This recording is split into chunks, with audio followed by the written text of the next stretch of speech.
জানাবো এখনকার স্থানীয় সংবাদ। শুরুতেই হেডলাইন্স। রক্তাক্ত নন্দীগ্রাম, খুন মহিলা বিজেপি কর্মী, অভিযোগের তীর তৃণমূলের দিকে। দরকারে মেরে দাও, 3 আন্দোলনকারী রহস্যময় কথাবার্তা ভাইরাল। সন্দেশখালীর অডিও। বুথে বুথে বিলি করার ছক, কাঁথিতে ব্যাগ ভর্তি টাকা নিয়ে ধরা পড়লেন বিজেপি কর্মী। ভোটে ডিউটি পাওয়ায় ফেসবুক লাইভে কান্নাকাটি, হাত কাটলেন মহিলা পুলিশ কর্মী। ইন্ডিয়া জোটকে আদালত থাপ্পড় মেরেছে, ওবিসি শংসাপত্র বাতিলের রায় নিয়ে বললেন মোদি। কলকাতায় বাংলাদেশের সাংসদ খুনে এবার সামনে এলো চাঞ্চল্যকর তথ্য, কি রহস্যভেদ হলো? সিনিয়র সিটিজেনদের ব্যালট ভোট নিয়ে তৃণমূল বিজেপির ধস্তাধস্তি, উত্তেজনা পানিহাটিতে। ফের আবহাওয়ায় বদল, তীব্র গরমে পূর্বে উত্তরবঙ্গ।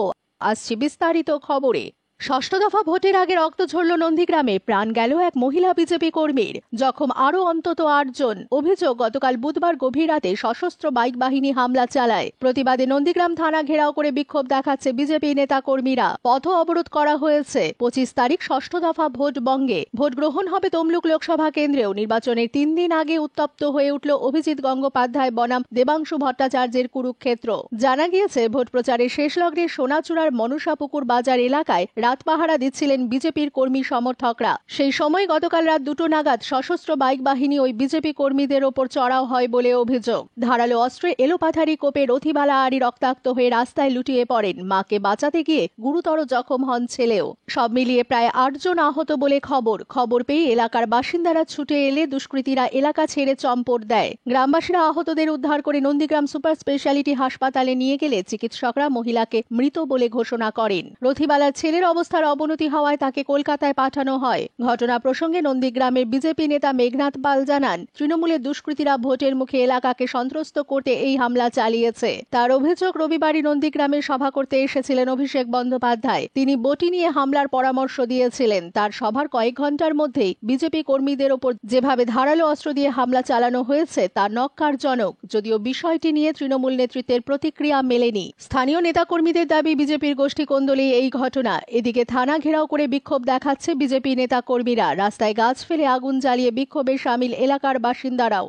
ভোটের আবহে ফের চর্চায় সন্দেশখালী। ভিডিওর পর এবার ভাইরাল অডিও। সেখানে একাধিক পুরুষ মহিলার কণ্ঠস্বর শোনা গিয়েছে। তৃণমূলের দাবি, তারা সকলেই আন্দোলনকারী। সেখানে খুনের ইঙ্গিত থেকে নারী নির্যাতনের ভুয়ো মামলা সাজানোর মতো চক্রান্তের কথা উঠে এসেছে বলেও দাবি করা হয়েছে। বছরের শুরু থেকেই উত্তাল সন্দেশখালী। জমি দখল, নারী নির্যাতনের অভিযোগ সামনে আসে। এই ইস্যুতে ভোটের মরশুমে তৃণমূলকে কোণঠাসা করার চেষ্টা চালিয়েছে বিজেপি। এর মাঝেই উল্টো হাওয়া বইতে শুরু করে। মে মাসের শুরুতেই পরপর 2টো ভিডিও ভাইরাল হয়। সেই ভাইরাল ভিডিওকে হাতিয়ার করে তৃণমূল দাবি করতে শুরু করে সমস্ত অভিযোগ বিজেপির সাজানো। এর মাঝে আরেকটি অডিও প্রকাশ্যে এলো, যেখানে উঠে এসেছে কোনো এক প্রভাবশালী নেতার কথা।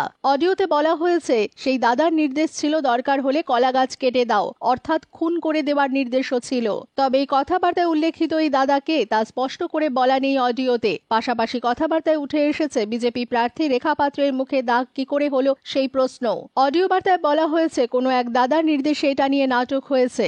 অডিওতে প্রশ্ন করা হয়েছে, মারধর জমি আন্দোলনের মাঝে নারী নির্যাতন সংক্রান্ত আন্দোলন উঠল কি করে? এই বিস্ফোরক অডিও প্রকাশ্যে আসায় ফের রাজনৈতিক তরজা শুরু হয়েছে। বিষয়টি নিয়ে বিধায়ক সুকুমার মাহাতো দাবি করেছেন, সন্দেশখালীতে যে আন্দোলন সংগঠিত হয়েছিল তা পূর্ব পরিকল্পিত, সেটা সামনে এসেছে। এখন সন্দেশখালীর মানুষ বুঝুক, যেখানে রাজনৈতিকভাবে ফায়দা তুলতে খুন করার কথা বলা হয়েছে। আমরা প্রশাসনকে বলবো, যারা এই ঘটনা ঘটানোর চেষ্টা করলো তাদের বিরুদ্ধে কড়া ব্যবস্থা নিক জেলা প্রশাসন। বাকি মাত্র একদিন। আগামী 25 তারিখ রাজ্যের 7টি লোকসভা সহ কাঁথি লোকসভায় ভোট। তার আগেই প্রায় 7.5 লক্ষ টাকা সহ এক ব্যক্তিকে আটক করল খেজুরি থানার পুলিশ। ধৃত ব্যক্তির থেকে বিজেপির দলীয় পতাকা, পোলিং এজেন্টের ফর্ম ও বেশ কিছু কাগজপত্র পাওয়া গিয়েছে বলে পুলিশ সূত্রের খবর। অভিযোগ অস্বীকার করেছেন অভিযুক্ত। তিনি জানিয়েছেন, দাদার ব্যবসা টাকা নিয়ে যাচ্ছিলেন তিনি। ঘটনা ঘিরে রাজনৈতিক মহলে ব্যাপক চাঞ্চল্য। পুলিশ সূত্রে জানা গিয়েছে, কাঁথি লোকসভা কেন্দ্রের খেজুরি থানা এলাকার হেরিয়া তদন্ত কেন্দ্রের ইরিঞ্চি ব্রিজের কাছে নাকা চেকিং চালাচ্ছিল পুলিশ। সেই সময় একটি বাস আটকায় তারা। তল্লাশি চালিয়ে ইন্দ্রজিৎ দাস নামের এক ব্যক্তির থেকে বেশ কয়েকটি খামে 10,000 টাকা করে প্রায় 7.5 লক্ষ টাকা উদ্ধার করে তারা। এছাড়াও ধৃতের থেকে বিজেপির দলীয় পতাকা সহ পোলিং এজেন্টের ফর্ম পাওয়া গিয়েছে বলে দাবি পুলিশের দাবি, ধৃত ব্যক্তি জেরায় স্বীকার করেছেন, তিনি কাঁথি বিজেপি পার্টি অফিস থেকে টাকার প্যাকেট নিয়ে খেজুরির বিভিন্ন বুথ সভাপতি ও দলীয় কর্মীদের বন্টনের জন্য যাচ্ছিল। ধৃতের থেকে পাওয়া বিজেপির দলীয় পতাকা ও পোলিং এজেন্টের ফর্ম অন্যান্য কাগজ বাজেয়াপ্ত করেছে হেরিয়া থানার পুলিশ। যদিও ধৃত ইন্দ্রজিতের দাবি তিনি দাদার ব্যবসার টাকা নিয়ে যাচ্ছিলেন, তবে খামে টাকা ভরা কেন সেই প্রশ্নের উত্তর তিনি দিতে পারেননি। এছাড়াও তার আরও দাবি বিজেপির পতাকা ও পোলিং এজেন্টের ফর্ম পুলিশের সাজানো। বারবার অনুরোধী সার তা সত্ত্বেও দেওয়া হয়েছে ভোটের ডিউটি। ফেসবুক লাইভে কাঁদতে কাঁদতে নিজের হাত কাটলেন বীরভূম জেলা পুলিশের মহিলা কর্মী। এই ঘটনায় রীতিমতো চাঞ্চল্য ছড়িয়েছে। ছবিলা খাতুন অ্যাসিস্ট্যান্ট সাব ইন্সপেক্টর শিউরি ডিইবিতে পোস্টিং।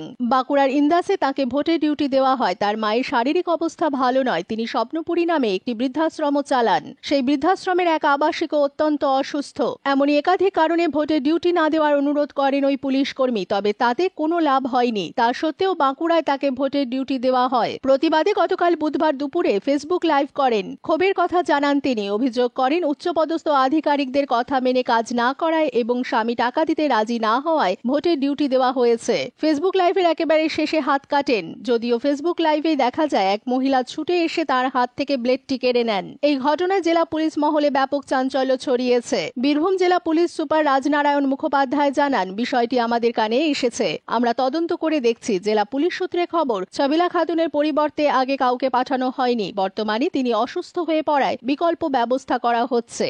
বাংলায় ওবিসি সার্টিফিকেট বাতিলের রায় নির্বাচনে জাতীয় ইস্যু হয়ে উঠল। বুধবার বিকেলে নির্বাচনী প্রচার সভা থেকে এই রায় নিয়ে মুখ খোলেন প্রধানমন্ত্রী নরেন্দ্র মোদী। তিনি বলেন, আজ কলকাতা হাইকোর্ট ইন্ডিয়া জোটকে একটা বড় থাপ্পড় মেরেছে। হাইকোর্ট রাজ্যে জারি করা সব ওবিসি শংসাপত্র বাতিল করে দিয়েছে। এদিন কলকাতা হাইকোর্টের বিচারপতি তপব্রত চক্রবর্তী ও রাজশেখর মান্থার ডিভিশন বেঞ্চ 2010 সাল থেকে রাজ্যের তরফে দেওয়া সব ওবিসি শংসাপত্র পদ্ধতিগত ত্রুটির কারণে বাতিল করে দিয়েছে।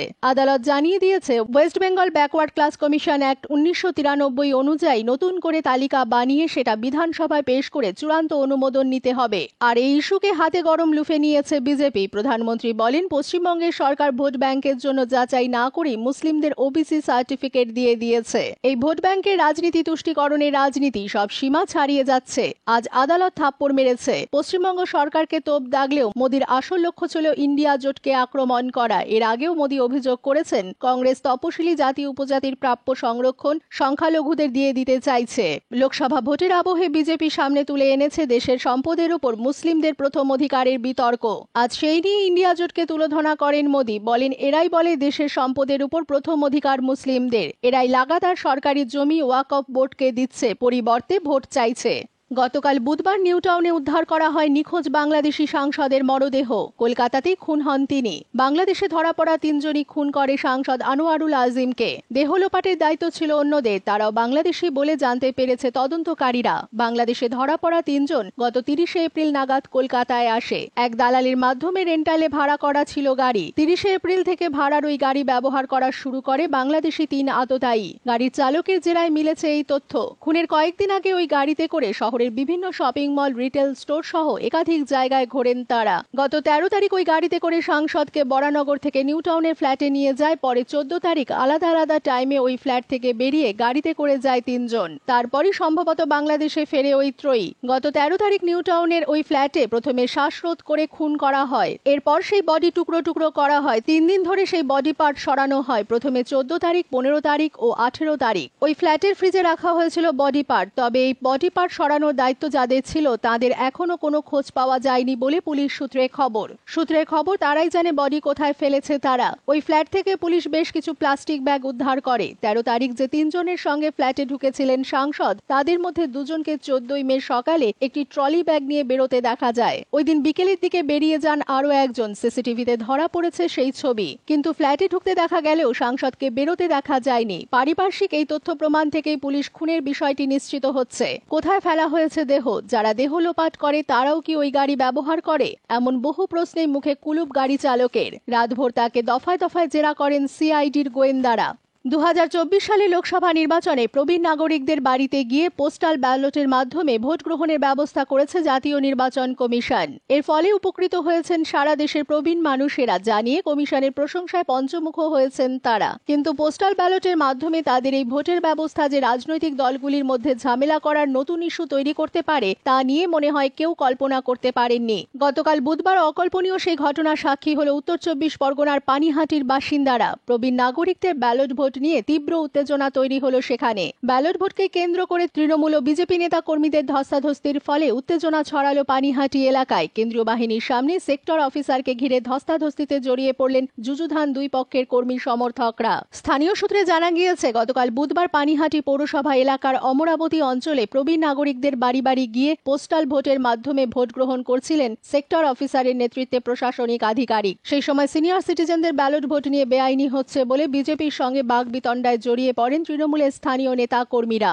পরিস্থিতি এমন জায়গায় পৌঁছয় যে দুপক্ষের লোকজনের মধ্যে হাতাহাতি ও ধাক্কাধাক্কি শুরু হয়ে যায়। বেশ কিছুক্ষণ ধরে এই ধস্তাধস্তির খবর শুনে উত্তেজনা ছড়ায় পানিহাটির অমরাবতী এলাকায়। ফের আবহাওয়ার ভোল বদল, 24 ঘন্টার মধ্যে উত্তরের হাওয়া বদল। গতকাল বুধবার সকালের বৃষ্টি এবং দিনভরের হাওয়ায় পারদ পতন ঘটেছিল এক ধাক্কায়, কিন্তু আবার আজ বৃহস্পতিবার সকালেই সূর্য স্বমহিমায় নিজস্ব তেজ দেখানো শুরু করে দিয়েছে, ফলে নতুন করে ঘাম ঝরা শুরু। আবহাওয়া দপ্তরের পূর্বাভাস, রবিবার পর্যন্ত এমন অবস্থার কোনো পরিবর্তন ঘটবে না, বরং ক্রমশ তাপমাত্রা বৃদ্ধি পাবে। বঙ্গোপসাগরে সৃষ্টি হওয়া নিম্নচাপ শক্তি সঞ্চয় শুরু করে দেওয়ায়, অর্থাৎ শক্তি সঞ্চয় করার জন্য আশেপাশে মেঘ টেনে নেওয়া শুরু করায় এমন পরিস্থিতি।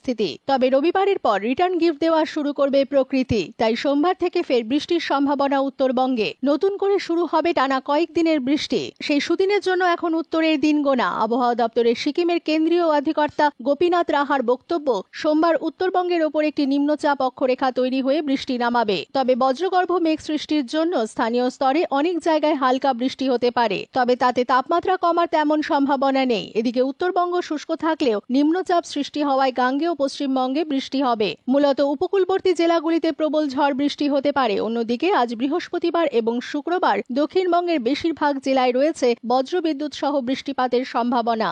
স্থানীয় সংবাদ শেষ হলো।